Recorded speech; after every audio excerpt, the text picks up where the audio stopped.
Jack's older brother had lived in the city for many years.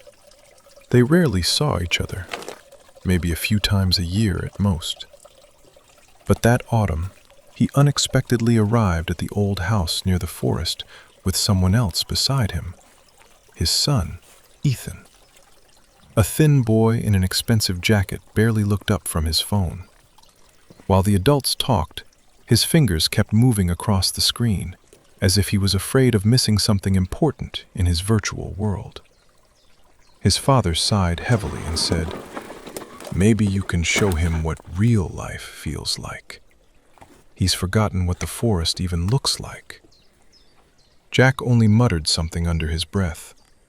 He never liked guests much, especially city kids who were afraid of dirt, silence, and cold morning air. But moss settled everything faster than people could. The old dog slowly walked over to Ethan and nudged his hand with his wet nose. The boy smiled in surprise and, for the first time that day, slipped his phone into his pocket. The next morning, Jack silently placed an old wicker basket on the table, picked up his mushroom knife, and said, "If you want to come, be ready in 5 minutes." Ethan hesitated only for a moment.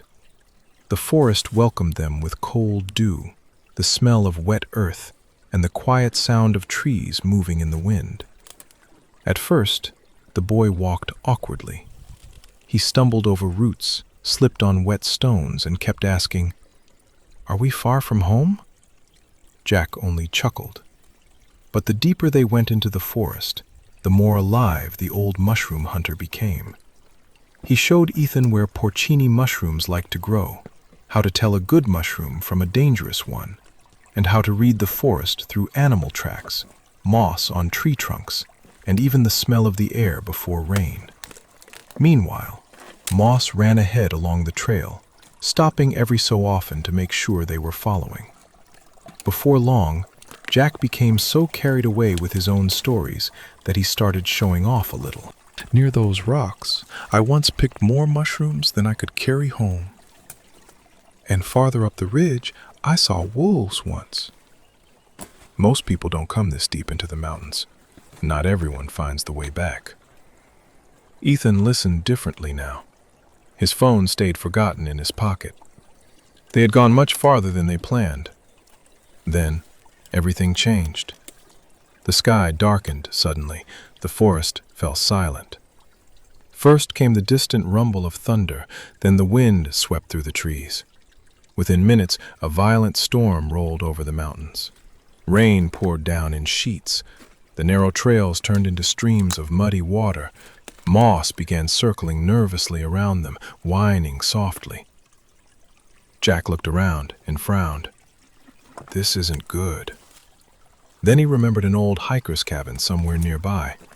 They barely reached it through the rain and wind. The small wooden shelter stood alone in the dark forest, quiet and forgotten, as if no one had visited it for years. The door creaked from the dampness, and inside smelled of old smoke, wet wood, and cold stone. Jack quickly lit the stove. Soon the cabin grew warm. Water boiled softly on the iron top, while their soaked clothes slowly dried beside the fire. Outside, the storm raged through the night. Ethan sat quietly near the stove, listening to the crackling wood. And Jack became different somehow, calmer, thoughtful. He began telling old stories about mushroom hunters who wandered too far into the forest, about old woodsmen who could find their way home through thick fog just by reading the trees, about wolves whose howls could sometimes be heard far away in the darkness beyond the hills. Ethan listened without saying a word. Moss lay near the door, but from time to time he lifted his head and stared into the darkness outside the window, as if he could hear something moving beyond the storm. Thunder rolled across the mountains, and inside that small cabin, deep in the wilderness, the old mushroom hunter realized something he had not felt in many years. For the first time in a long while, it felt like his stories and everything he knew about the forest truly mattered to someone.